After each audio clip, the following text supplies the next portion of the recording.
बेटा एक बार इस क्वेश्चन को आप ध्यान से देख लो, आज मैंने यही क्वेश्चन करा, यहां शुरुआत किया। Work done is the product, एक बार रिपीट कर दूं एक बार और, work done is the product of force and displacement, but force causes displacement in the direction of force. मतलब बेटा हमें वही बेटा अभी अनम्यूट नहीं कर पाऊंगा, सॉरी, हमें वही, क्योंकि देखो सर मैं रिजल्ट के लिए बहुत सीरियस हूं और मैं पहले बैच फाइनल करूंगा, उन्हीं बच्चों पे मेहनत करूंगा। मेरे को एक बच्चा 10 बच्चा 100 बच्चे से फर्क नहीं पड़ता। आप नीट के लिए अगर पागल हो तो मेरे साथ आ जाओ, सिलेक्शन पक्का है। तो बेटा force causes displacement in the direction of force, तो हमें कोई भी डिस्प्लेसमेंट नहीं लेना बेटा, हमें वही डिस्प्लेसमेंट लेना है जो फोर्स की डायरेक्शन में है। और बेटा चैटिंग का ऑप्शन भी इनेबल करेंगे जब बच्चे फाइनल हो जाएंगे, ठीक है ना। जब बच्चे ढंग के फाइनल हो जाएंगे चैट भी होगा, बात भी होगी। कल जिन बच्चों ने व्हाट्सएप किया पूछो, सबका रिप्लाई दिया मैंने, ऐसा कुछ नहीं है। एक बहुत ही बढ़िया क्वेश्चन मैंने लिखा था बेटा, ये डब्बा स्लिप नहीं कर रहा लेकिन ये पूरा फ्रेम आगे जा रहा है, वर्क डन बाय फ्रिक्शन। 95% बच्चों का आंसर होता है वर्क डन इज 0। क्यों सर, डब्बा तो स्लिप ही नहीं कर रहा। बिल्कुल गलत। वर्क डन बाय फ्रिक्शन पूछा, हमने लिखा फ्रिक्शन इनटू डिस्प्लेसमेंट। इस डब्बे पे फ्रिक्शन निकालने में बच्चा फिर कहां फंसता है, सर म्यू नहीं दिया। दिमाग लगाओ, ये स्लिप नहीं कर रहा, इसका मतलब फ्रिक्शन mg sin थीटा के बराबर है। और डब्बा ऐसे डिस्प्लेस नहीं हो रहा लेकिन डब्बा ऐसे तो जा रहा है। तो अगर डब्बा ऐसे जा रहा है तो टी टाइम में डब्बा v नॉट टी आगे चला जाएगा, लेकिन ये डिस्प्लेसमेंट नहीं चाहिए, हमें वो डिस्प्लेसमेंट चाहिए जो फ्रिक्शन के अलोंग है। कंपोनेंट लिया, ये मिला, पुट किया, माइनस इसलिए लगाया क्योंकि ये ऊपर ये नीचे, ये आंसर हो गया। बेटा अपना पहला कॉन्सेप्ट हम लोगों ने सक्सेसफुली सीख लिया है। मेरे ख्याल से हर बच्चा बिल्कुल क्लियर पिक्चर समझ चुका होगा कि कैसे करना है। क्लियर है बेटा? सब लोग क्लियर हो तो जवाब दो सर, आगे बढ़ेंगे। ठीक है, चलिए ठीक है बेटा, बढ़े आगे। चलो एक बार रुक जाओ, मैं बच्चों को थोड़ा देख लूं, कमेंट थोड़ा देखता चल रहा हूं। ठीक है बेटा, एक सवाल और पूछूं, अगर ये कर दोगे तो जीवन के मजे आ जाएंगे। और देखो मेरे क्वेश्चंस बड़े यूनिक होंगे सर, आइए मेरा साथ दीजिए। एक बहुत प्यारा क्वेश्चन लाया हूं आपके लिए, बहुत प्यारा क्वेश्चन। एक ट्रॉली है बेटा, प्लीज पेन कॉपी निकाल लो। एक ट्रॉली है, ये ट्रॉली में पहिए लगे हुए हैं और बेटा ये ट्रॉली 10 मीटर पर सेकेंड से आगे की तरफ जा रहा है। बेटे कहते हैं यहां पे एक इंक्लाइंड है और यहां पे एक बॉडी है। ठीक है बेटा, ये बॉडी की इनिशियल वेलोसिटी 0 है और बॉडी इसके साथ साथ चलेगी, मतलब बॉडी की अपनी कोई वेलोसिटी नहीं है। बेटा एक बात का जवाब दो कि body is at rest with respect to wedge. मतलब बेटा बॉडी वेज के रिस्पेक्ट में फिसल नहीं रहा। बहुत ही प्यारा क्वेश्चन है, बताओ work done by normal in 2 seconds. कोई है धुरंधर जो मुझे जवाब दे? मैं यहां चैट पढ़ता हूं बेटा, मेरे सामने कंप्यूटर स्क्रीन है ना, तो मैं यहां पे चैट पढ़ता रहता हूं। आप लोग बताओ बेटा, work done by normal in 2 second. कोई बच्चा अगर जवाब देना चाहे तो प्लीज जवाब दे सकता है, बहुत खुशी होगी। प्लीज जवाब दो बेटा, work done by normal in 2 seconds. देखो कितने बच्चे कर रहे हैं बेटा, जवाब जवाब। वर्क डन बाय नॉर्मल, भाई साहब थ्योरी सुनो, सर इस पर नॉर्मल ऐसे लगेगा और ये एंगल बेटा 37 दे रखा है। तो अगर मुझसे पूछा है वर्क डन बाय नॉर्मल, तो मैं लिखूंगा फोर्स इंटू डिस्प्लेसमेंट। लेकिन प्यारे बच्चों, नॉर्मल की वैल्यू कैसे निकालें? बहुत सिंपल, ये mg cos 37, ये मेरे ख्याल से आता होगा ना बेटा। कंपोनेंट खोलना नहीं आता होगा तो ये भी मुझे फोन कर लेना, समझा दूंगा। mg sin 37। प्यारे बच्चों नॉर्मल की वैल्यू कितनी है? mg cos 37 into displacement. बेटा ये गाड़ी 10 मीटर पर सेकेंड की स्पीड से जा रही है, तो ये गाड़ी 2 सेकेंड में कितना आगे जाएगी? s is equal to u into T plus 0। बेटा 0 क्यों लिखा? क्योंकि गाड़ी एक्सेलरेट नहीं कर रही। तो गाड़ी कितना आगे जाएगी बोलो? 20 मीटर। और गाड़ी अगर 20 मीटर आगे गई, इसका मतलब ये पूरा का पूरा डब्बा भी कितना आगे गया? 20 मीटर। लेकिन हम इस 20 को नहीं लिख सकते क्योंकि हमें वही वाला डिस्प्लेसमेंट लेना पड़ेगा जो नॉर्मल के अलोंग है। नॉर्मल ऐसा है, तो ये 37, तो ये 37, ये हो गया 53, और हमें इसका ये वाला कंपोनेंट लेना पड़ेगा। बेटा यही कंपोनेंट क्यों लिया? दोनों की डायरेक्शन सेम हो गई। पुट करेंगे, बोलो चलो चलो मेरे योद्धाओं, जवाब दो। mg cos 37 into 20 cos 53। बेटा नॉर्मल भी ऊपर, डिस्प्लेसमेंट भी उधर, साइन होगा प्लस। इसमें आप वैल्यू पुट कर देना, जो भी आंसर आएगा बेटा उसमें जूल लगा देना। सबको कॉन्सेप्ट क्लियर है? सबको कॉन्सेप्ट क्लियर होगा? मुझे पता है सबको होगा सर, मुझे पूछने, मुझे पता है ना कि मैं क्या पढ़ाता हूं। बेटा बिल्कुल क्लियर है। पहली लड़ाई हम लड़ चुके हैं। क्या है लड़ाई? कि जो डायरेक्शन में फोर्स है उस डायरेक्शन का displacement low. Let's proceed further, आगे। बेटा मैं क्या करूंगा कि मैं कुछ कुछ फोर्सेस पे चर्चा करूंगा, ठीक है? आ जाओ देखो। जैसे मान लो मैं एक थोड़ा सा टॉपिक लेता हूं, वर्क डन बाय टेंशन। तो बहुत ही सिंपल है बेटा, वर्क डन बाय टेंशन। एक छोटा सा क्वेश्चन ले लो। एक लिफ्ट है और लिफ्ट के अंदर एक बॉल है। लिफ्ट ऊपर जा रही है 2 मीटर पर सेकेंड स्क्वायर के एक्सेलरेशन से। लिफ्ट की इनिशियल वेलोसिटी 0 है। Find the work done by tension in 2 seconds. अब कई बच्चों की हालत बुरी हो जाएगी सर, क्योंकि देखो मेरे सवालों में दम होता है बॉस। मेरा हर सवाल यूनिक फेंकता, दम टक्कर मारता। बताना बेटा, पूरी लिफ्ट ऊपर जा रही है, तो हम एक काम करते हैं, कहीं नीचे बैठ जाते हैं, पेड़ वेड़ के नीचे। अब सबको पता है कि वर्क डन बाय टेंशन पूछा है, तो फॉर्मूला तो यही होगा ना बेटा, टेंशन इनटू डिस्प्लेसमेंट। इतना तो हर बच्चा जानता है। लेकिन शर्त क्या है बोल? जिस डायरेक्शन का टेंशन है उसी डायरेक्शन का डिस्प्लेसमेंट चाहिए। चल बेटा एक बात बता, इसमें टेंशन कितना होगा? फंसना मत गुरु। सर इसमें होगा ऊपर टी, नीचे mg। कई बच्चे कह रहे होंगे सर मास दिया नहीं, ले लो मास 1 kg ले लो। तो बेटा बोल, ये डब्बा लिफ्ट के साथ ऊपर जा रहा है, तो जो पेड़ के नीचे झाड़ियों में बैठा हुआ है वो लिखेगा टी, चलाने वाला माइनस mg बराबर मास इंटू एक्सिलरेशन। आता होगा इक्वेशन? तो बेटा यहां पर जो टेंशन की वैल्यू है वो कितनी होगी? mg plus ma। मतलब बेटा टेंशन की वैल्यू है mg plus a into mg plus a into, बोल बेटा ये लिफ्ट जितना ऊपर जाएगा वर्टिकल डायरेक्शन में, वर्टिकल क्यों? क्योंकि टेंशन भी वर्टिकल है, तो डिस्प्लेसमेंट कैसे लिखेंगे? ठीक है, ut plus half a T square. बेटा क्वेश्चन बहुत आसानी से खत्म होने वाला है। M G plus A into U 0 है, हाफ ए कितने टाइम में? 2 का स्क्वायर। भाई साहब मेरे ख्याल से अब आप लोग बहुत आसानी से क्वेश्चन के धज्जियां उड़ा दोगे। मास 1 ले लेना, जी 10 ले लेना, एक्सेलरेशन 2 ले लेना, 2 से 2 कटा 4 ले लेना, 80 जूल। बेटा वर्क डन बाय टेंशन कितना है? 80 जूल। सबको समझ में आ गया? सबको समझ में आ गया बेटा? सबको समझ में आ गया? क्लियर है? बिल्कुल क्लियर है, क्योंकि सर अपन कॉन्सेप्ट पे फोकस करते, ध्यान रखना। तो बेटा पहली बात आपको मैंने क्या टॉपिक शुरू किया है? वर्क डन बाय टेंशन, ठीक है ना? टेंशन कितना वर्क करता है, तो टेंशन का वर्क कैसे निकालते हैं, ठीक है? ठीक है, पहले इसको कॉन्सेप्ट समझ में आ गया? बढ़िया। अब इसमें एक एड ऑन करता हूं, इसमें एक एड ऑन करता हूं, ध्यान दे।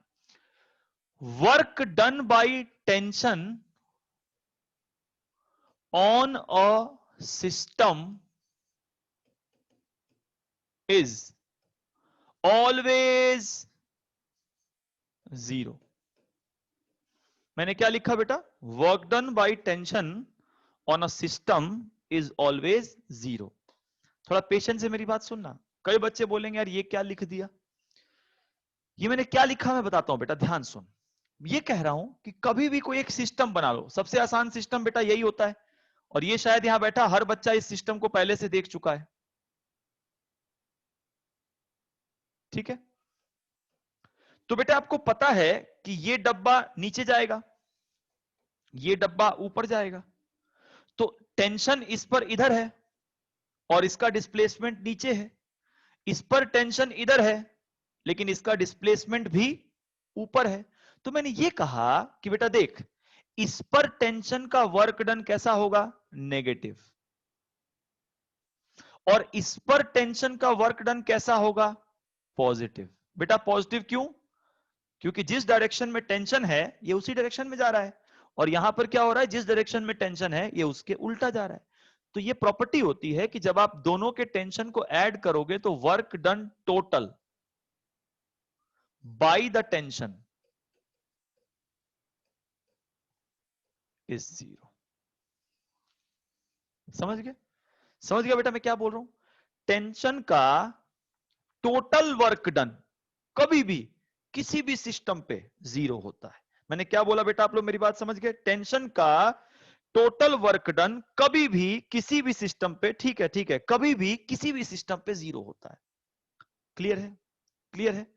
अब सुनना सुनना, बहुत प्यारी चीज बताऊंगा। तो बेटा एक बात बता, इसको हम लोग ऐसे लिख सकते हैं ना कि अच्छा इसका मतलब हुआ कि अगर एक रस्सी है बेटा तो यहां लिखता हूं T into D1 work done, लेकिन उसका नेगेटिव है, प्लस T इंटू D2 बराबर 0। अरे यही तो बोला गया कि total work done by tension is 0। तो टोटल मतलब बेटा इस पर work done T into D1 कुछ भी लिख दिया, और T इंटू D2, लेकिन बेटा इसका हमने 9 माइनस क्यों लगा, क्योंकि सर ये टेंशन ऊपर था जा नीचे रहा था, और इसमें टेंशन ऊपर था जा भी ऊपर रहा था। बेटा सोचिए अगर मैं इसको थोड़ा ऐसे लिखूं तो T इंटू D2 बराबर T इंटू D1 होगा, टेंशन से टेंशन कट गया, ओहो क्या रिजल्ट आया कि डिस्प्लेसमेंट दोनों के बिल्कुल सेम होंगे, मतलब जितना ये नीचे जाएगा उतना ही ये ऊपर जाएगा।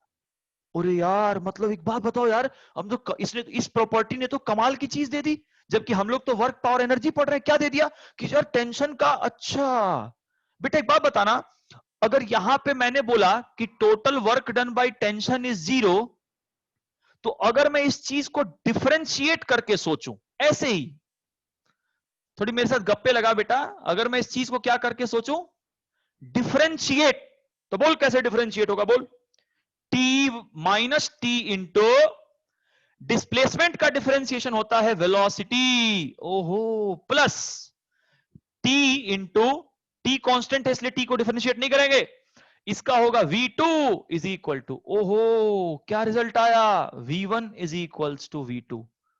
और यार बात तो सही है, जितनी वेलोसिटी से ये नीचे जाएगा अरे यार ये भी रिजल्ट आ गया। एक बार बेटा सोचिए अगर मैं इस चीज को अगेन डिफरेंशिएट करके सोचूं, मैं लॉजिक बता रहा हूं चीजें कहां से आती हैं, इसी को लोग ट्रिक बोल के पढ़ाते हैं, हम ट्रिक पढ़ाते हैं। ट्रिक क्या होता है, फिजिक्स में ट्रिक थोड़ी होता है कुछ भी यार। अगर मैं इसको डिफरेंशिएट करके सोचूं तो ये बनेगा minus T into A1 velocity का differentiation plus T into A2 बराबर 0, और भाई साहब आंसर आ गया A1। मतलब बेटा यार ये तो कमाल की चीज है यार, वर्क पावर एनर्जी तो कमाल का चैप्टर निकला यार, हमें एक कमाल की चीज मिल गई कि हम इस प्रॉपर्टी की मदद से कॉन्स्ट्रेंट इक्वेशन को सॉल्व कर सकते हैं। गजब हो गया भाई। और कांस्टेंट क्या होता है थोड़ा सा बता दूं बेटा, कांस्टेंट इक्वेशन उस इक्वेशन को बोलते हैं जो मजबूरी में होता है। मजबूरी मतलब जैसे बेटा अगर ये ब्लॉक नीचे जाएगा तो इस ब्लॉक को मजबूरी में ऊपर जाना ही पड़ेगा, ऐसा नहीं हो सकता कि ये चले और ये बोले मैं नहीं चल रहा। तो जहां पर ऐसा मोशन हो कि एक के चलने पर दूसरे को चलना ही पड़े, एक के रुकने पर दूसरे को रुकना ही पड़े, उसको हम बोलते हैं कांस्टेंट। और दुनिया का कोई भी कांस्टेंट इक्वेशन सॉल्व करने का अपने पास एक जादुई ट्रिक मिल गया। क्या trick? Work done by tension on a system is 0, work total by tension is 0। मेरे साथ बने रहना सर, 1 घंटे क्लास में फोड़ के जाना भाई, 1 सवा घंटे क्लास में। टोटल वर्क डन को ऐसे लिखा, चाहे ऐसे भी लिख सकते हो, चाहे ऐसे भी लिख सकते हो। मतलब लोग इसी को ट्रिक के नाम पे ऐसे पढ़ाते हैं। सुनो, लोग पढ़ाते हैं देयर इज अ ट्रिक। क्या ट्रिक है भाई? फॉर अ सिस्टम, किसी भी दिए गए सिस्टम पर टेंशन इंटू एक्सिलरेशन का सम 0 होता है। अरे भैया, जो तुम ट्रिक ट्रिक कह के पढ़ा रहे हो वो कोई ट्रिक थोड़ी है यार, वो तो एक छोटा सा ऑब्जर्वेशन है। हम चाहे तो हम एक नई ट्रिक बना देंगे कि सर ट्रिक ये है, टेंशन इनटू वेलोसिटी का सम 0 होता है। तो इसमें क्या ट्रिक होगी बेटा? ये ट्रिक होगी, ठीक है। लेकिन इस ट्रिक से हमारा फायदा क्या हुआ? हम रिलेशन पता कर सकते हैं कि इसका एक्सेलरेशन ए है तो इसका क्या होगा, उसका वो है तो इसका क्या होगा। मैं एक काम करता हूं प्यारे बच्चों, इस खतरनाक सी चीज को छोटा कर देता हूं पहले। सभी बच्चों को ये याद हो गया? मैंने बहुत प्यारा क्वेश्चन बना रखा है तुम्हारे लिए, देखना देखना। मैं अगली स्लाइड पे जाता हूं। ये तुम्हारे लिए मैंने 2 क्वेश्चन बना रखा है, ठीक है बेटा? क्या बना रखा है? क्वेश्चन। क्वेश्चन ये है कि ये नीचे जाएगा तो ये ऊपर जाएगा। Find the relation between acceleration. जो बच्चा मुझसे फिजिक्स पढ़ता है सर, हो ही नहीं सकता, अगर वो पढ़ता है तब, केवल मोबाइल लेके बैठता है तो कुछ नहीं कह सकते। बेटा ध्यान दे, ये कॉन्स्ट्रेंट है। कैसे पता चला कॉन्स्ट्रेंट है? बोलो सर, इसलिए कॉन्स्ट्रेंट है। बेटा जिस किसी को कोई भी डाउट हो ना क्लास के बाद, मुझे तुरंत व्हाट्सएप कर देना, मैं फिर नंबर लिख देता हूं 93541099। ये नंबर पे कभी भी बात कर लो, 24 घंटे हेल्पलाइन सर्विस है। कभी भी कोई आपातकाल आ जाए, मुसीबत आ जाए, फोन कर लेना, मिटा रहा हूं इसको सर। चलिए, तो बोल बेटा, किसी ने पूछा क्या ये कांस्टेंट है? मैंने बोला है। क्यों है? क्योंकि जब ये चलेगा तो इसको चलना पड़ेगा। बोला रिलेशन बताओ। आ जाओ, ये ऊपर गया A1 से, तो बोल बेटा थोड़ी सी नवीन सर की हेल्प करो। इस पर टेंशन T, सेम रस्सी में टेंशन कितना होता है? T। यही रस्सी यहां से घूम के इधर गई, इस पर भी कितना टेंशन? T। बेटा अगर इस पर T और T तो इस पर कितना टेंशन? 2T। अरे कितना टेंशन बोलो रे लड़के? 2T। और फिर हमने पढ़ा था कि टेंशन इंटू एक्सिलरेशन का सम हमेशा 0 होगा। बोलो बेटा, इस पर टेंशन T है, इसका एक्सेलरेशन A1 है, दोनों ऊपर है तो प्लस। इस पर टेंशन 2T है, इसका एक्सेलरेशन नीचे की तरफ A2 मान लो, माइनस। अरे माइनस क्यों लगाया? क्योंकि टेंशन ऊपर है, जा नीचे रहा है, बराबर 0। T इंटू A1 बराबर 2TA2। अरे भाई रिलेशन आ गया, अरे भाई रिलेशन आ गया। क्या रिलेशन आया बोलो? इसका एक्सिलरेशन इसके डबल है, मतलब अगर इसका एक्सिलरेशन A है तो A1 का एक्सिलरेशन 2A। समझ में आया सर? देखो, इसी को लोग ट्रिक बोल के पढ़ाते हैं, लेकिन एक्चुअली ट्रिक थोड़ी है, ये तो वर्क डन चैप्टर चल रहा था। हमने ऑब्जर्व किया कि टेंशन कोई वर्क नहीं करता, फिर टेंशन का वर्क को डिफरेंशिएट किया तो क्या निकला बेटा? टेंशन इंटू वेलोसिटी का सम 0।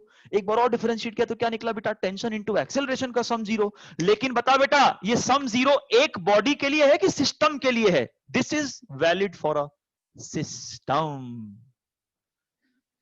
समझ में आया? एक और करें? आजा आजा मेरे धुरंधरों, वीडियो तुरंत अपलोड कर दूंगा, टेंशन ना लो। आ जाओ मेरे धुरंधरों, बताओ। ये भी कॉन्स्ट्रेंट है, मजा आएगा इसमें, मजा आएगा। ये भी कॉन्स्ट्रेंट है। क्यों कॉन्स्ट्रेंट है बोलो? क्योंकि अगर कोई एक भी चला तो दूसरे को चलना पड़ेगा। बेटा अगर इसको नीचे खींचोगे तो इसको ऊपर जाना पड़ेगा। तो लोगों ने क्या बोला? Find the relation between acceleration. ठीक है, आजा बेटा, ट्राई करें एक बार, सर की हेल्प कर दे, आजा। चल, कैसे करा जाए बेटा?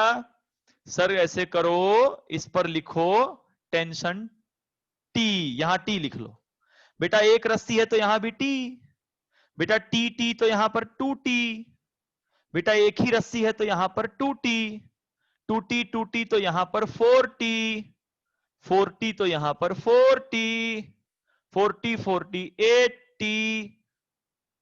कितना सिंपल है, देखो देखो देखो। और लॉजिक क्या है? Work done. या फिर दूसरा लॉजिक क्या है? टेंशन इनटू एक्सेलरेशन का सम हमेशा 0 होता है। तो बोलो बेटा, जल्दी जल्दी बोलो बेटा। m1 का एक्सेलरेशन a1 मान लें, और ये कहां जा रहा है? ऊपर। और ये बॉडी का एक्सेलरेशन a2 मान ले, कहां जा रहा है? नीचे। चलो बेटा शुरू हो जाओ, बोलो यहां पर किसका लिखना है? Tension into acceleration, tension into acceleration 4t, बोलो 4t इंटू a1, लेकिन एक ऊपर एक नीचे तो यहां माइनस, इधर आओ, t a2 माइनस बराबर 0। बेटा यहां प्लस होगा, सॉरी यहां प्लस होगा। क्यों प्लस होगा? क्योंकि टेंशन भी ऊपर, एक्सेलरेशन भी ऊपर। यहां क्यों ऐसा हुआ? टेंशन ऊपर, एक्सेलरेशन नीचे। सॉल्व करेंगे तो क्या आएगा बेटा? 4ta1 बराबर ta2।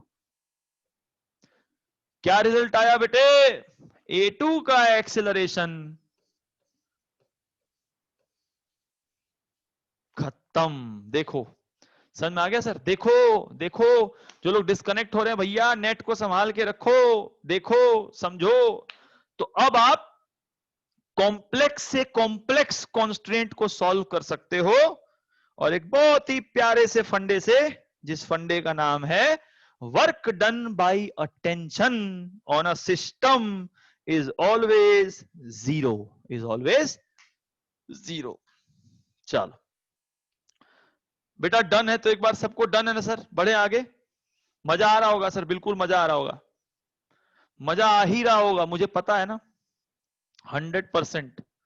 और ये चीजें सबको ध्यान हो गई, ये चीजें सबको ध्यान हो गई बेटा, ये चीजें सबको ध्यान हो गई बेटा, कोई दिक्कत वाली बात नहीं है। स्क्रीन को क्लियर करें। चलो बढ़िया, अब बढ़े आगे।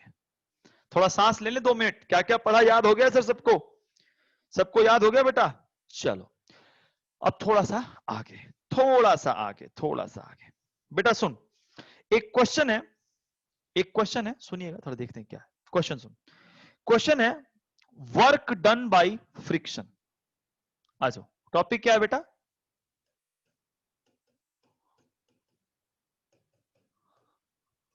ठीक है, ठीक है। अच्छा बेटा एक बात बताओ, कसम से बताना, कसम से बताना, कितने बच्चों ने यहां बैठ करके फ्रिक्शन को जानते हैं? हर बच्चा जानता है कि फ्रिक्शन एक ऐसा फोर्स है जो बॉडी के मोशन को रोकता है। बहुत खतरनाक चीज बताऊंगा सर। और नीट में देखो, नीट का पेपर जेई से भी टफ है, मैं मानता हूं। क्यों? नीट में ऐसी छोटी छोटी चीजें पूछते हैं ना, जो आदमी और टीचर ऊपर से निकाल देते हैं। तो वो छोटी छोटी चीजों को पकड़ो। जैसे क्या? सुनो, पेपर में गए, हम बहुत खुश होके गए, फ्रिक्शन तो है कर रखा है। क्वेश्चन आया, work done by friction is always negative. पहला सवाल, फ्रिक्शन के द्वारा किया गया वर्क हमेशा नेगेटिव होता है। 95% बच्चा ट्रू लिखेगा। टीचर पूछेगा पागल है कैसे ट्रू लिख दिया?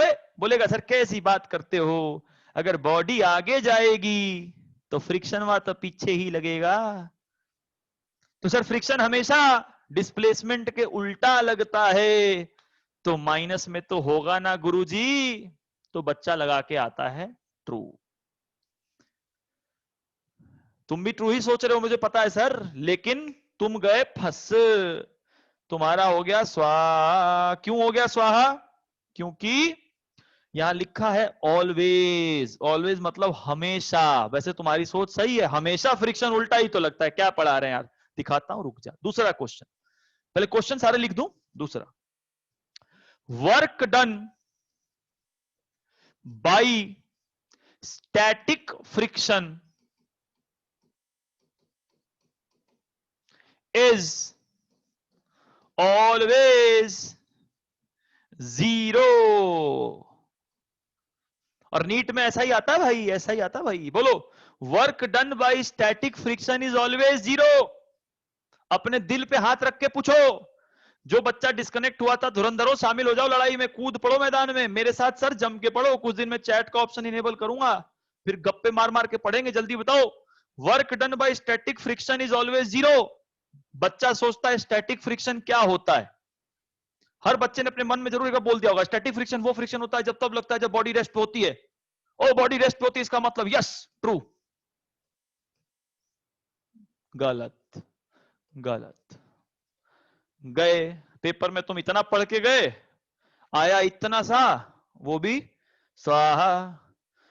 अब समझे सर, इस कॉन्सेप्ट को समझे कि मैंने ऐसे ही हवाबाजी कर दी या कुछ लॉजिक भी है। आओ इधर करता हूं स्लाइड। चलो, अब बेटा किसी को अगर पढ़ाई अच्छी लगे, समझ में आए, तो व्हाट्सएप पे बिल्कुल सर रिप्लाई करके, थोड़ा अपने कोई मोटिवेशन चाहिए होता है सर, हम थोड़ा सा गर्म जोश वाले आदमी हैं, थोड़ा अच्छा लगता है बच्चों की मदद करके। ठीक है बेटा, सुनना मेरी बात। एक चीज सुन, एक ब्लॉक है और इस ब्लॉक के ऊपर एक और ब्लॉक है, इसमें फ्रिक्शन एफ है, सॉरी फोर्स एफ है, फ्रिक्शन नहीं फोर्स एफ है। जैसे मैंने अपने हाथ के ऊपर इस मोबाइल को रख लिया और इस उंगली को खींचूंगा तो मोबाइल भी चलेगा, है ना? ठीक। और बेटा फ्रिक्शन यहां पर म्यू है। ठीक है, चलो अब मुझे बताओ, जैसे ही मैंने इसको खींचा तो ये दोनों एक साथ चलने लगे, दोनों एक साथ चलने लगे, दोनों एक साथ चलने लगे। Very good. अब हमने सोचा, न्यूटन चाचा की याद आई, क्योंकि न्यूटन चाचा की याद तब आती है जब फोर्स की बात होती है। न्यूटन चाचा ने कहा था भाई कोई बॉडी तभी चलेगी जब उस पर एक बाहरी फोर्स लगाओगे। हमने बोला वेरी गुड, ए क्यों चल रहा है? क्योंकि ए पर तो फोर्स है। बी क्यों चल रहा है यार? बी पर तो कोई फोर्स ही नहीं है कैसे? बेटा तुमने इसको खींचा तो ये डब्बा कहां जाना चाहता है? आगे। अगर ये डब्बा आगे जाना चाहेगा तो ऊपर वाला डब्बा कहेगा अबे रुक जा, कहां चला तू? अरे कहेगा ना यार, ऊपर वाला डब्बा क्या बोलेगा, कहां जा रहा है, रुक जा। और अगर ऊपर वाला डब्बा ए को इधर रोकेगा तो इस पर इधर लगेगा।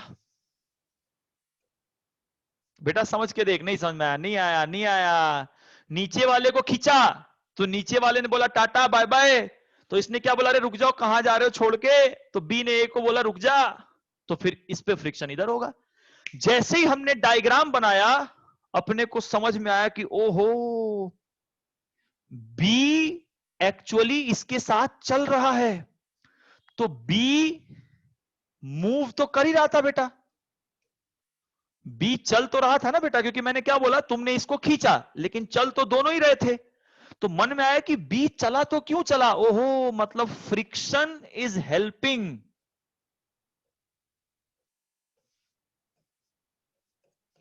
B to move. ओ भाई साहब, बी को चलाने वाला कौन है? फ्रिक्शन है बेटा। बी को कौन चला रहा है? फ्रिक्शन। अगर फ्रिक्शन नहीं होता तो मतलब ओ भाई, अगर मैं खाली बी की बात करूं तो बी पर तो केवल एक ही फोर्स है। बने रहना सर, डिस्क मत होना, नहीं तो फिर नीट से डिस्कनेक्ट हो जाओगे। इसका सहारा केवल फ्रिक्शन ही है ना भाई। तो अगर मैं पूछूं कि इस केस में बेटा वर्क डन बाय फ्रिक्शन बताना जरा, तो तुम बोलोगे फ्रिक्शन इनटू डिस्प्लेसमेंट, और बी पर फ्रिक्शन भी इधर ही है और बी जा भी इधर ही रहा था, मतलब यहां वर्क डन पॉजिटिव आया ना। और क्वेश्चन में क्या था? Work done by friction is always negative. तुमने बोला ट्रू।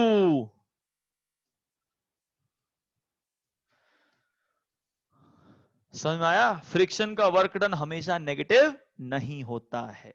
फ्रिक्शन का वर्क डन हमेशा नेगेटिव नहीं होता है। इस सिचुएशन में देख लो बेटा, फ्रिक्शन ही इसको चला रहा है। अगर कोई पूछेगा सर इस पर बताओ वर्क डन बाय फ्रिक्शन क्या होगा, मैं बोलूंगा यार फ्रिक्शन भी इधर, पूरा का पूरा सिस्टम भी इधर, तो work done will be positive. ठीक है, एक बात और बोलूं बेटा, एक बात और बोलूं, सुनना, ये क्लियर है? बताना बेटा, बी जो है, B is not slipping with respect to A. B is, एक बार बैच फाइनल हो जाने दो बेटा, देख, क्योंकि ऑफलाइन देखो, ऑनलाइन में और ऑफलाइन में थोड़ा सा है, तो आप लोग को मेरे साथ एकदम बने रहना पड़ेगा, है ना। देखो अगर सच में डॉक्टर का पहनना है ना अगर ड्रेस, तो फिर थोड़ा सा कोऑपरेट करना पड़ेगा। कोऑपरेट मतलब तुमको भी जान लगानी पड़ेगी, नहीं तो फिर नहीं होगा सर, रट नहीं सकते बेटा। एक बात बता बेटा, बी इसके ऊपर ऐसे रखा हुआ था, है ना, और ये दोनों एक साथ चल रहे हैं। बेटे एक साथ चलने का मतलब इसके और इसके बीच में कोई स्लिप नहीं हो रहा, ये दोनों एक साथ चल रहे हैं। वही लिखा है मैंने कि B is not slipping with respect to A. अगर विथ रिस्पेक्ट टू बहुत भारी वर्ड लगता है तो इसको ऐसा कर देता हूं, B is not slipping on A. B A पर स्लिप थोड़ी कर रहा है भाई, मतलब therefore static friction is acting on B. ओहो, बी पर कौन सा फ्रिक्शन काम कर रहा है? स्टैटिक। अरे यार, बी पर स्टैटिक फ्रिक्शन लग रहा है और वर्क डन आ रहा है, मतलब स्टैटिक फ्रिक्शन का वर्क हमेशा जीरो होगा, ये जरूरी नहीं है। मतलब बेटा ये वाला स्टेटमेंट भी फॉल्स है। अब बताओ सर, समझ में आया? कितना बड़ा मिसकंसेप्शन था, देखा? जैसे ही बच्चा सुनता है work done by friction is negative, भाई साहब 99% बच्चा ट्रू। कैसे? अरे सर कैसी बात करते हो, बॉडी इधर चलेगी, फ्रिक्शन उल्टा लगता है हमेशा। मैंने साबित करके दिखाया। स्टैटिक फ्रिक्शन जैसे ही बोलोगे बच्चा सोचेगा स्टैटिक फ्रिक्शन का मतलब वो फ्रिक्शन जो तब लगता है जब बॉडी रेस्ट पे होती है। तो रेस्ट पे होती है तो ठीक है, जीरो, ट्रू, दिखा दिया मैंने। रेस्ट पे नहीं होती, स्लिप नहीं होना चाहिए। अगर आपको समझ में आ गया तो मैं उम्मीद ही कर सकता हूं सर, अभी फिलहाल डेमो सेशन में ज्यादा बात तो आप लोगों से कर नहीं सकता, नहीं तो कुछ महानुभाव डिस्टर्ब करने वाले भी आ जाते हैं, है ना, जिनको डॉक्टर बनना नहीं है, तो वो थोड़े से लोग, ठीक है ना। तो हम लोग जो जिनको डॉक्टर बनना है, हम लोग थोड़ा सा, एक बच्चा डिस्कनेक्ट हो गया था, पूरी रामायण खत्म होने के बाद बेचारा कनेक्ट हुआ। बेटा वीडियो जरूर देख लेना, मेरा कॉन्सेप्ट अगर एक भी छोड़ा, एक भी कॉन्सेप्ट अगर छोड़ा तो जान ले कि तेरा जीवन व्यर्थ हो गया भाई। आगे बढ़े, आगे बढ़े बेटा, ये कॉन्सेप्ट जरूर वीडियो में देख लेना। मैं एक बार रिपीट कर दूं, मेरे चैनल का नाम है नवीन फिजिक्स, उस पे ये वीडियो आएगी। अगर तुम्हारा कोई फ्रेंड है तो उसको भी शेयर कर दो, तुम्हारा फायदा होगा। ये मेरा यूट्यूब चैनल है सर, ये मेरा नंबर है, किसी भी आपातकाल में मुसीबत के वक्त कॉल कर लेना। ठीक है सर, पढ़ाई ज्यादा अच्छी लगी तो थैंक यू भी बोलने के लिए कॉल या मैसेज कर सकते हो सर। ठीक है, आगे बढ़े बेटा, चलो ठीक। अब एक बात सुन, अभी हमने क्या क्या पढ़ लिया sir? Work done by tension, work done by friction, work done bye pseudo, कल पढ़ाया था वर्क डन बाय सूडो, समझ ही रहो। जिनको सूडो नहीं पता कल वाली वीडियो देख लो, यूट्यूब पे डाल रखी है मैंने। अब बढ़ते हैं आगे, आ जाओ। अब है work done by variable force. जानता है बेटा, नीट के लिए ना, देखो लोग क्या करते हैं, लोग अपनी मेहनत बचा लेते हैं, अपने इतना जोर नहीं लगाएंगे, क्योंकि भाई जोर लगता है भाई पढ़ाने में, और सीट दे देंगे, तो फिर मजा नहीं आता ना। तुम अगर आप बताओ, मैंने तेरे सारे कॉन्सेप्ट बता दिए ना, तुम वर्कडन की कोई इंस्टीट्यूट का कोई भी, जहां तुम पढ़ते हो XYZ, कोई ब्रांडेड ब्रांडेड कुछ भी हो, खोल के देख लेना, उनसे ज्यादा तुम्हें नॉलेज है। तो तरीका यही होता है पढ़ने का। देखो मैंने एक टाइटल डाला वर्कडन बाय वेरिएबल फोर्स, मैं इसको समझाऊंगा, देख क्या समझाऊंगा, सुन। अच्छा बेटा, एक छोटी सी बात और बता दूं, थोड़ा सा एक पॉइंट, इसके पहले एक पॉइंट बता दूं कि सर अगर फोर्स इधर है और डिस्प्लेसमेंट इधर है, तो यहां बैठा हर बच्चा अब जान चुका है कि नवीन सर, हम लोग इस हालात में वर्क को फोर्स इनटू डिस्प्लेसमेंट नहीं लिख सकते। हम लोग इस हालात में वर्क को फोर्स इनटू डिस्प्लेसमेंट नहीं लिख सकते, क्योंकि ये तभी लिखा जाता है जब दोनों की डायरेक्शन सेम हो। तो क्या किया जाए, किसी एक का कंपोनेंट खोल लो, डी का कंपोनेंट खोलो। तो डी का कंपोनेंट इधर खोलोगे तो डी कॉस थीटा होगा, और डी का एक कंपोनेंट डी साइन थीटा होगा। हमारा इंटरेस्ट तो केवल उसी कंपोनेंट में है जिन दोनों की डायरेक्शन सेम हो, तो हम लिखेंगे work is equal to F into D cos theta, और ये अपना वर्क होगा। हर बच्चा जानता है कि इसी चीज को हम लोग वेक्टर में F vector dot D vector कहते हैं। बेटा एक बात और फिर बता दूं, जिसको डॉट प्रोडक्ट नहीं आता, हो सकता है किसी बच्चे को ना आता हो, डॉट प्रोडक्ट का सबसे बढ़िया वीडियो मेरे चैनल पे है, आप रिवाइज कर लो, क्योंकि अभी डॉट प्रोडक्ट तो नहीं पढ़ा पाऊंगा ना बेटा, अभी डॉट पढ़ाऊंगा तो फिर कुछ और ही टॉपिक में घुस जाएंगे। तो इसका वीडियो चैनल पे है, 3-4-5 लेक्चर हैं, डॉट प्रोडक्ट बेस्ट बताया मैंने, तो वहां से आप देख लोगे तो आपको ये सब समझ आ जाएगा, ठीक है। लेकिन फिलहाल आपको अगर ये नहीं भी आ रहा तो आप इतना जान लो कि वर्क डन के लिए हमें दोनों की डायरेक्शन सेम करनी है बेटा, और इसी चीज को हम बोलते हैं F vector dot D vector. जैसे अगर कभी कोई बोलता है A vector dot B vector, तो इसका मतलब यही होता है कि मॉड ऑफ ए, मॉड मतलब magnitude of A, magnitude of B, और यहां पर क्या बोलते हैं, कॉस थीटा, ठीक है। तो वही चीज को बोलने का तरीका है बस, और कुछ नहीं। उसी चीज को बोलने के लिए लोग क्या बोल देते हैं बेटा, डॉट बोल देते हैं, ठीक है। आप चैनल पे इसकी वीडियो देख लोगे समझ में आ जाएगा, और नहीं तो अगर आपको आता है तो बहुत ही लाजवाब बात है, ठीक है। आगे बढ़े बेटा, चलो। हाँ जी, तो अपना डिस्कशन किस पे कर रहे थे हम लोग, work done by variable force. थोड़ा सा डिस्कस कर लो बेटा, जिनको आता है वो भी घबराना मत, चीजें एकदम स्क्रैच से सीखनी है। सुनो होता क्या है, सुन, मान ले बेटा एक फोर्स है F is equal to 2x, और पूछा गया find the work done in displacing a body 0 to 2 metre. क्या पूछा गया बेटा, find the work done in displacing a body from 0 to 2 metre. देखो चक्कर क्या, कारण सुनना बेटा, दिल से बता रहा हूं, चक्कर क्या है ना कि सर देखो फोर्स तो बार बार बदल रहा है, इसका मतलब यह है कि अगर x को 0 लोगे तो फोर्स भी 0 है। जैसे ही x को आपने हाफ किया तो फोर्स की वैल्यू 1 हो गई, जैसे ही आपने x को 1 किया फोर्स की वैल्यू 2 हो गई, जैसे ही आपने x को 1.5 किया, 3/2 किया, इसकी वैल्यू 3 हो गई। मतलब पूरी जर्नी में फोर्स की वैल्यू बार बार बार बार बार बार बार बार बदल रही है। और मैंने तो डेटा 0 से हाफ लिया, अगर बीच में कहीं 0.3 लेता तो फोर्स की वैल्यू शायद 0.6 भी होती। मतलब यहां पर हम लोग एक बार में फोर्स इनटू डिस्प्लेसमेंट नहीं कर सकते। क्यों नहीं कर सकते, क्योंकि भाई मेरी बात सुनना, ये चीज मत दिमाग रखना कि मुझे आता है, मेरी बात हर बात को सुनना। क्यों नहीं कर सकते, क्योंकि फोर्स की वैल्यू बार बार चेंज हो रही है, तो वर्क डन भी बार बार बार बार बार बार चेंज होगा। तो इसको करने का तरीका क्या है, इसको करने का तरीका ये होता है बेटा कि बताओ यहां सबसे बड़ी मुसीबत क्या है। मुसीबत यह है कि सर ये बार बार बदल रहा है, ये कमबख्त बार बार बदल रहा है। तो एक काम करते हैं, क्या करें सर, एक काम करो, यहां से आप किसी डिस्टेंस x पर चले जाओ, चले गए। सर बताओ इस डिस्टेंस पे अभी फिलहाल फोर्स की वैल्यू क्या होगी, हम बोलेंगे 2x। अरे 2x ही होगी ना, लेकिन दिक्कत क्या है कि वर्क डन के लिए हमें चलना पड़ता है, और जैसे ही चलूंगा फोर्स बदल जाएगा।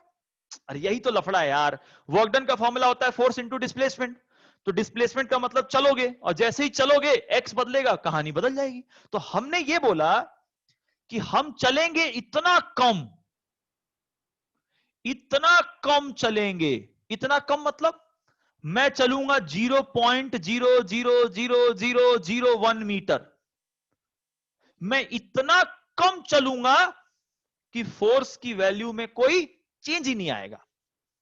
समझ रहा है मेरी बात को। तो हम क्या बोलते हैं कि सर हम इतना कम चलेंगे कि for this distance dx force is still 2x। बेटा ये कारण कोई नहीं बताएगा, दुनिया वाले डेरिवेशन चिपका देंगे। हम इतना कम चलेंगे कि फोर्स बदलेगा ही नहीं सर, खत्म करो। बताओ बेटा फोर्स 2 है। बेटे कुछ बच्चे डिस्कनेक्ट हो गए थे, बेटा मत डिस्कनेक्ट हो, पता है बहुत ही मतलब खतरनाक कॉन्सेप्ट चल रहे हैं सर, मजा लेना है तो प्लीज आज जो डिस्कनेक्ट हो गए वीडियो देख के आना सर, अगर सच में कुछ करना है तो। फोर्स 2 है और तुमने डिस्प्लेसमेंट किया बहुत कम, बेटा फोर्स 2x था, बताना बेटा अगर x को मैं 1 ले लूं तो फोर्स की वैल्यू 2 आ गई। अब अगली बार मैंने x को 1.000000001 लिया तो फोर्स की वैल्यू क्या आई, 2 इंटू 0.000000001। भाई साहब 2.000, कोई फर्क आया फोर्स में? कोई फर्क नहीं आया, इस 2 ही है। बस हमने भी यही चालाकी की। क्या चालाकी किया? हमने बोला x को इतना कम चेंज करो कि फोर्स कांस्टेंट हो जाए फॉर dx। मतलब इस dx के लिए फोर्स की वैल्यू बदले ही नहीं, और अगर फोर्स नहीं बदला तो इस छोटे से इलाके का जो वर्क डन होगा वो dw होगा, और इस छोटे से हिस्से का वर्क डन क्या बोल सकते हो, 2x इंटू dx। अरे अब तो बोल सकते हो यार, क्योंकि फोर्स नहीं बदला ना, तो ये तो इस छोटे से हिस्से का हुआ, फिर एक छोटा हिस्सा, फिर एक छोटा हिस्सा, फिर एक छोटा हिस्सा, फिर एक छोटा हिस्सा, छोटा हिस्सा, छोटा हिस्सा, छोटा हिस्सा, इंटीग्रेट कर दो। इंटीग्रेट करोगे तो वर्क आ जाएगा 2x dx। कहां से कहां तक, 0 से 2। इंटीग्रेट कैसे करेंगे बेटा, ये आता होगा ना, फॉर्मूला होता है बेटा, x की पावर n dx का फॉर्मूला होता है x की पावर n प्लस 1, ठीक है। 2 से 2 निपट गया। समझ गए सर? देखा मेरे भाई, तो क्या समझ में आज के बाद बोलो सर, ये समझ में आया कि अगर कभी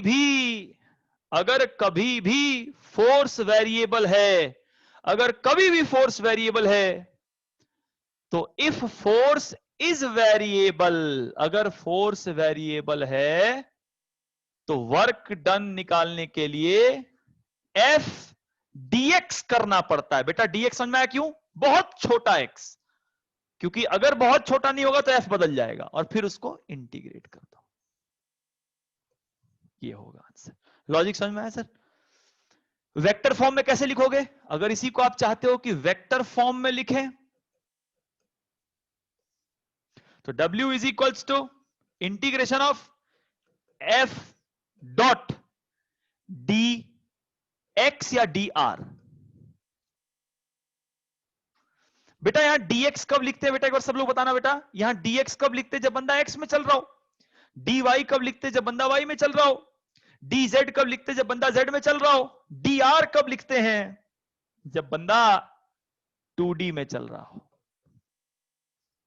जब बंदा 2D में चल रहा हो तो dr लिखते हैं। अब कई लोग को चक्कर आ गया होगा, भाई रे dr क्यों लिख दिया? अरे बेटा dr इसलिए लिखा क्योंकि r वेक्टर क्या होता है याद है? इतना तो पता होगा। तो अगर r वेक्टर ये होता है तो r vector is always related with 2D। यहां पे चाहो तो z k कैप भी लगा सकते हो। तो अगर बेटा कोई बंदा x y z तीनों में चल रहा है तो dx भी नहीं बोल सकते, dy भी नहीं बोल सकते, dz भी, वहां क्या बोलना पड़ता है, dr। और dr क्या होता है बोलो, dx i कैप।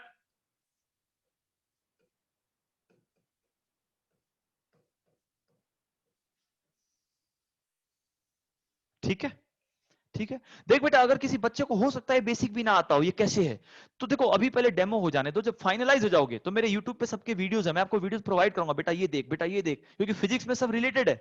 लेकिन कोई बात नहीं, मैं मान के चलता हूं इतना भी कोई बच्चे को क्या नहीं आता होगा यार, इतना सबको आता होगा कि R vector is X I cap plus Y J cap plus Z K cap, तो D R is something like this.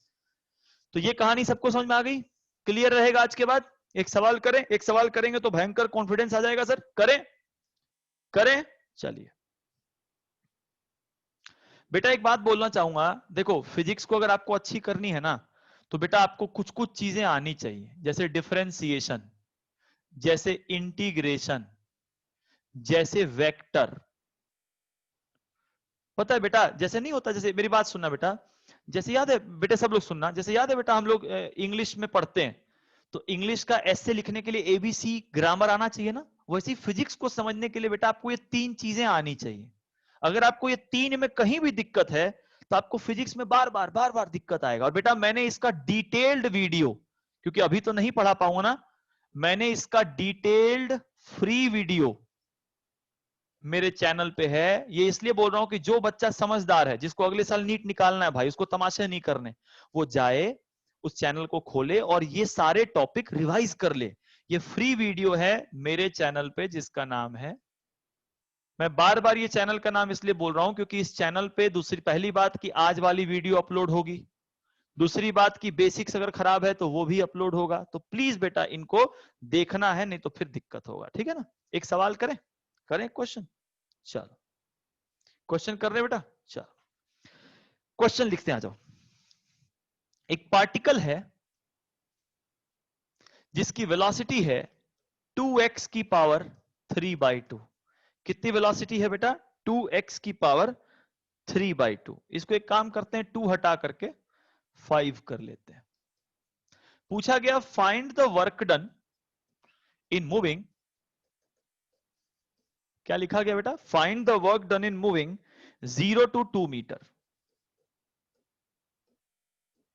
चलो करें बेटा, मेरा साथ दोगे आप लोग? आ जाओ। एक पार्टिकल चल रहा है और उसका मास बताओ इन्होंने कितना बोला है? Half KG. मास कितना बोला है? Half KG. बेटे कौन सा टॉपिक पढ़ा रहा हूं अभी? Work done. अरे वही चल रहा है वर्क डन यार। लेकिन वर्क डन के लिए बेटा अपने को क्या चाहिए? फोर्स। फोर्स के लिए क्या चाहिए? मास है। और मास के साथ क्या चाहिए? एक्सेलरेशन। ओ भाई नहीं है, नहीं है ना, यहां तो वेलोसिटी है। तो पहला स्टेप, फर्स्ट स्टेप हम क्या निकालेंगे? एक्सेलरेशन। बोल बेटा एक्सेलरेशन क्या होता है? DV by D. बेटा एक्सेलरेशन क्या होता है? DV by D. लेकिन यहां तो टी है ही नहीं, यहां तो वेलोसिटी किसका फंक्शन है बेटा? एक्स का। तो हम लिखेंगे DV by D X into D X by D T. Chain rule, DV by D X, क्योंकि v is the function of x, and dx by dt। बेटा dx कटेगा, यही रह जाएगा। बेटा dv बाई dx कैसे करेंगे? d बाई dx, v की वैल्यू कितना है बेटा? 5x की पावर 3/2, और dx बाई dt को बेटा हम लोग क्या बोलते हैं? वेलोसिटी। सब लोग मेरे साथ बने रहना बेटा प्लीज। बेटा देखे ना 15-20 मिनट और अभी थोड़ा फोकस है, मजा तभी आता है sir. This is called velocity. बेटा डिफरेंशिएशन में बताओ 5 कांस्टेंट है और x की पावर n का फॉर्मूला होता है n x की पावर n-1 इंटू वेलोसिटी की वैल्यू बेटा कितनी दे रखी है? 5x की पावर 3/2। पुट कर देंगे बेटे, सॉल्व करेंगे कितना आएगा बताना? 15/2 इंटू 5। और बेटा ये कितना होगा बोलना? x की पावर 1/2 प्लस 3/2। ऐड हो गया ना पावर, कितना आएगा प्यारे बच्चों? जो बच्चे मेरे साथ बने पड़े जवाब देंगे बेटा 75/2 x की पावर 2। ओ हो, ये क्या निकला? एक्सीलरेशन। तो भैया वर्क सुनते ही दिमाग में आता है, बेटा ध्यान दे, वर्क सुनते ही दिमाग में आता है फोर्स। फोर्स के लिए क्या चाहिए? मास। मास के साथ क्या चाहिए? एक्सेलरेशन। निकाला। एक्सेलरेशन क्या होता है? DV by D T. लेकिन यहां वेलोसिटी के साथ टी नहीं था, तो वेलोसिटी के रिस्पेक्ट में x लिखा और x के रिस्पेक्ट में t लिखा। dx बाई dt क्या होता है? वेलोसिटी। इसको डिफरेंशिएट किया, वेलोसिटी की वैल्यू वापस उठा के पुट करा, ये आंसर आया। अब हमें अगर ये आंसर आया तो पहले फोर्स निकालो। फोर्स होगा मास इंटू एक्सेलरेशन। प्यारे बच्चों फोर्स कितना आया? 75/4 x स्क्वायर। लेकिन जैसे ही फोर्स इतना आया, दिमाग ने क्या बोला? भैया नवीन ध्यान से देखो, तुम्हारा जो फोर्स आया है वो फोर्स तो वेरिएबल है। क्यों वेरिएबल है बच्चों? क्योंकि जैसे जैसे x की वैल्यू बदलेगी वैसे वैसे फोर्स भी बदलेगा। तो नवीन सर ने सिखाया therefore work done is equal to integration of f।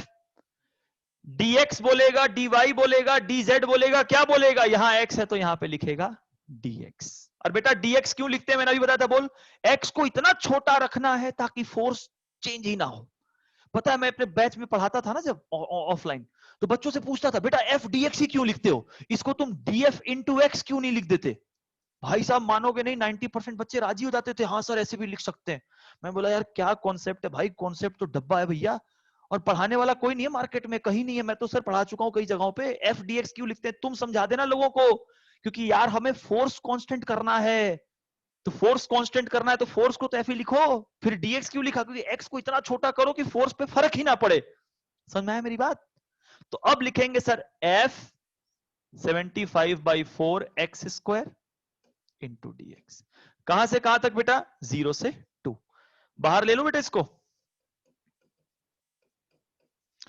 बेटा x की पावर 2 का क्या होगा बोलो, x की पावर 3/3, 3 बाहर आएगा, ये खत्म, 25/4, ये हो गया 8 माइनस 0, 4 2 जा 8। ओहो आंसर आ गया, देखा सर। और बताओ बेटा ये क्वेश्चन आपकी एनसीईआरटी का था, यकीन हुआ। लोग कहते हैं एनसीईआरटी से बाहर पढ़ के जाओ तब नीट होगा। अरे एनसीईआरटी को ढंग से पढ़ लो, नीट हो जाएगा ढंग से। अब स्टैटिक फ्रिक्शन को खाली ये जानोगे, स्टैटिक फ्रिक्शन वो होता है जब, तब लगता है जब बॉडी रेस्ट पे हो, तो फिर तो जीरो ही लगा के आओगे, फिर तो गए, भूल जाओ नीट, फिर तो भूल जाओ नीट। समझ में आ गया भैया।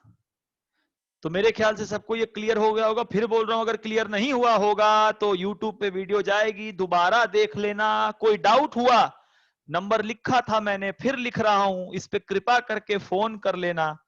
फोन मत करना तो थैंक यू का मैसेज ही भेज देना, है ना। फोन मत करना, लिख देना थैंक यू सर जी नमस्ते, इतना भी लिख देना, ठीक है। कोई डाउट हो तो पूछ लेना, ठीक है। तो बेटा सुन, हमने क्या क्या निकालना सीख लिया, work done by tension, work done by normal, work done by friction, work done in the case of variable force, जब हमारा फोर्स वेरिएबल हो तब भी हमने सीख लिया, ठीक है।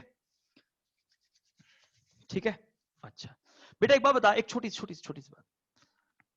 वर्क डन का फॉर्मूला हमने क्या पढ़ा था, एफ, ऐसे ऐसे एफ डॉट डी, सब जानते हो। इसको हम लिखते हैं एफ डी कॉस थीटा। बस एक सवाल पूछूंगा आज, ठीक है। और ये सवाल ऐसा पूछूंगा ना कि तुम अंदर से लेकर बाहर तक हिल हिला जाओगे सर, देखना। एफ डी कॉस थीटा, सबको पता है कि सर अगर थीटा 90 है तो कॉस 90 की वैल्यू 0 हो जाएगी। अब बेटा कॉस 90 0 तो सब खत्म। मतलब अगर फोर्स और डिस्प्लेसमेंट एक दूसरे के परपेंडिकुलर होते हैं तो वहां वर्क 0 होता है, ठीक है बेटा, वहां वर्क 0 होता है, ठीक है बेटा। क्लियर है, क्लियर है। एक सवाल पूछू सर, एक सवाल, कोई डिस्कनेक्ट मत होना, एक सवाल दे दो जवाब, तुम्हारी रूह तक कांप जाएगी सर। आ जाओ। एक पार्टिकल सर्कुलर पाथ में मूव कर रहा है, किस पाथ में मूव कर रहा है, सर्कुलर पाथ। जिस पाथ का रेडियस कितना है, ए। पता है ये मेरा इतना फेवरेट क्वेश्चन है ना कि ये क्वेश्चन देखोगे ना तुम अंदर से लेके बाहर तक हिल ला जाओगे, बोलोगे भाई साहब क्या है ये। A particle moves in a circular path, ठीक है, ठीक है भाई चल रहा है। पार्टिकल का मास क्या है, m। उस पार्टिकल पे बेटा एक फोर्स लग रहा है। अब फोर्स क्या है सुनना सर, मैं अपनी शीट पे क्वेश्चन बताता हूं। फोर्स है x by X square plus Y square की power 3/2 I cap plus y by X square plus Y square की पावर 3/2 जे कैप। झटका लगा, झटका लगा, बाप रे ये क्या है भाई साहब, ये क्या है। और क्वेश्चन कहता है find the work done in moving 1/4 of the circle. बता बेटा, कुछ झटका लगा क्वेश्चन देख के, या देखो तो कुछ झटका लगा, पक्का झटका तो लगा होगा सर, झटका तो पक्का लगा हो। बेटा रेडियस को आर ले लूं, रेडियस को ए नहीं लिखते, इसको आर ही लिख देते हैं। झटका लगा, झटका लगा, बोलो। अब देखो सर गेम क्या, सुनो, तुम गए पेपर में, बताओ ये क्वेश्चन जेई मेन में आ रखा है, तो जेई मेन और नीट थोड़ा बहुत हम लेके चलते हैं। अब होगा कि तुम पेपर में गए टहलते, वर्क डन तो भाई गजब का आता भाई, क्या पढ़ा है नवीन सर ने? फोर्स वेरिएबल होगा तो इंटीग्रेट कर देंगे। फोर्स यहां वेरिएबल दिख रहा है ना, force is depending on x, x बदलेगा तो फोर्स बदलेगा। लेकिन इस सवाल को देखते ही तुम सर पकड़ लोगे, बाप रे बाप इंटीग्रेट कैसे करें भैया? इसका इंटीग्रेशन तो करने के लिए तुम्हें विशेष आत्मा चाहिए, आम इंसान के बस की तो चीज है नहीं। मैं इसका एक जादू दिखाऊं, जादू दिखाऊं, जादू, शॉर्टेस्ट सॉल्यूशन, शॉर्टेस्ट बताऊं? देखो बेटा, पार्टिकल किस पाथ में चल रहा है? गोल, कोई बात नहीं। रेडियस कितना है? आर, कोई बात नहीं। चलो बढ़िया। पार्टिकल का मास कितना है? एम, और पार्टिकल ऐसे घूम रहा है। बेटा एक बात बता, जो मैंने तेरे को बोला है, फोर्स जो लिखा था मैंने यहाँ पे, ये जो फोर्स लिखा था, ये फोर्स, थोड़ा सा नवीन सर की हेल्प करना बेटा, बड़ी उम्मीद कर रहा हूं आप लोग मेरी हेल्प करोगे, है ना? हेल्प करना। अगर मैं कोई एक रैंडम पोजीशन ले लूं तो शायद बेटा इसको एक्स बोलते हैं ना, इसको वाई बोलते हैं ना, और ये तुम्हारा आर है ही। और अभी मैंने पढ़ाया था बेटा कि R vector is equal to X I cap plus Y J cap. बने रहना भैया, डिस्कनेक्ट हो गए तो अपने रिस्क पे होना भाई, तुम्हारी मर्जी भाई। R vector is equal to X I cap plus Y J cap, सही है। और बेटा अगर पूछूं कि ये राइट एंगल ट्रायंगल में आर स्क्वायर कितना होगा, तो तुम बोलोगे R square is equal to X square plus Y square. अरे पाइथागोरस चाचा, पाइथागोरस। तो अगर तुम इन सारी बातों को समझते हो तो मैं इसको मिटा रहा हूं, और मैं यहां पे इसको कुछ जादू करने जा रहा हूं। और जादू देखो, F vector is equal to X I cap upon X square plus Y square को हम आर स्क्वायर बोल सकते हैं। अगर यहां मैं आर स्क्वायर रख दूं तो पावर में 3/2 है। और यहां बेटा फिर से वही बात, यहां बेटा फिर से वही बात, X square plus Y square को आर स्क्वायर बोल सकते हैं। क्लियर है? अरे क्लियर है, भग गए सारे, यही है ना?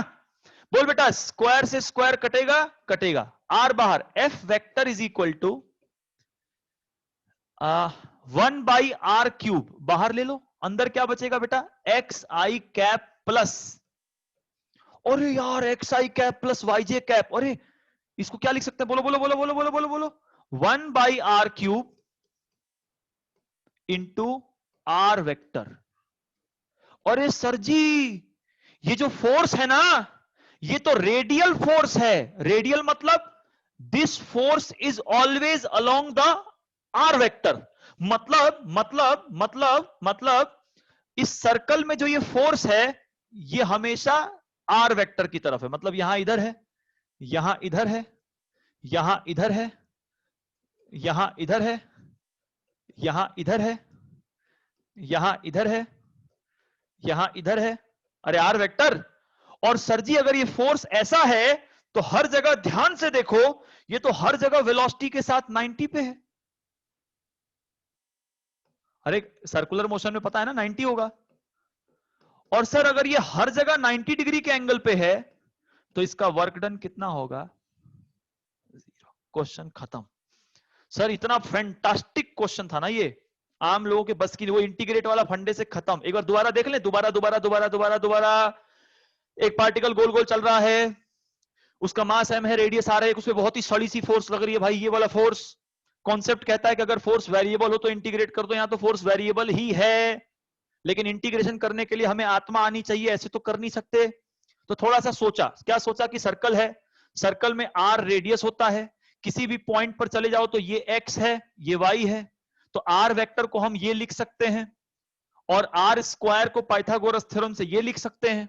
इसकी जगह पर आर स्क्वायर पुट किया और इसको अभी वैसे ही छोड़ दिया।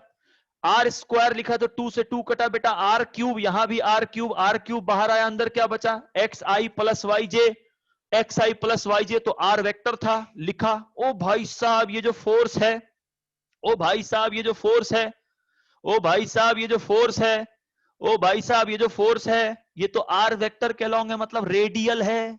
रेडियल का मतलब ये तो हमेशा आर वेक्टर के अलोंग लगेगा। तो हर जगह ये डिस्प्लेसमेंट के साथ 90 90 90 90 90 बनाएगा। और जब हर जगह डिस्प्लेसमेंट के साथ 90 बनाएगा तो कुछ इंटीग्रेट करने की जरूरत ही नहीं है, डायरेक्ट बोलो वर्क डन इज 0। नहीं समझ में आया? आ गया सर? बेटी बड़ी जान लगती है पढ़ाने में। चलो देखो बैच फाइनल करते हैं, आप लोग प्लीज हेल्प यही करो, बच्चों को शेयर करो। सर बता रहा हूँ आपको एक यूनिक मौका मिला है मुझसे पढ़ने का। मैं दिल्ली में बहुत बड़े बड़े ब्रांड्स और मेरे रिजल्ट बहुत ही तगड़े रहे, आपको पता नहीं है। खैर कोई बात नहीं, आप मेरी पढ़ाई बोलेगी, मैं अपने बारे में इसलिए ज्यादा कभी नहीं बोलता कि मैं क्या हूँ क्या नहीं हूँ, पढ़ाई बोलेगी। आप मेरी पढ़ाई देखो, आप पूरे यूट्यूब है, खुला है प्लेटफॉर्म, किसी की पढ़ाई देख लो भाई, इतने हजारों लाखों टीचर है, जज करो। लेकिन जब फाइनल हो जाओ तो फिर ट्रस्ट करो, मैं यही कहूंगा। नहीं तो फिर अगले साल का नीट भूल जाओ और भटकते रहो जहां तुमको भटकना है। ठीक है बेटा, मुझे प्लीज व्हाट्सएप पे एक बार थैंक यू मैसेज, सर कुछ आ रहा है समझ में, क्योंकि थोड़ा बच्चों का प्रोत्साहन मिलता है ना। अभी बेटा अनम्यूट इसलिए नहीं करूंगा क्योंकि पता नहीं कौन बच्चा शोर शराबा वाली पार्टी है। हमें तो नीट निकालना है ना सर, हमें जंग तो लड़ना नहीं है ना। मेरे ख्याल से आप लोगों को बहुत अच्छा लगा होगा। आज के कॉन्सेप्ट को रिवाइज कीजिएगा, ध्यान दे, कल यूट्यूब पे वीडियो अपलोड हो जाएगी, वीडियो देखने के बाद कल सेम टाइम पर इसी क्लास में मिलेंगे। Bye bye. ठीक है बेटा, बाय। ब्रेक ले लो, ब्रेक ब्रेक ब्रेक, ब्रेक ले लो, ब्रेक ले लो, ब्रेक ले लो।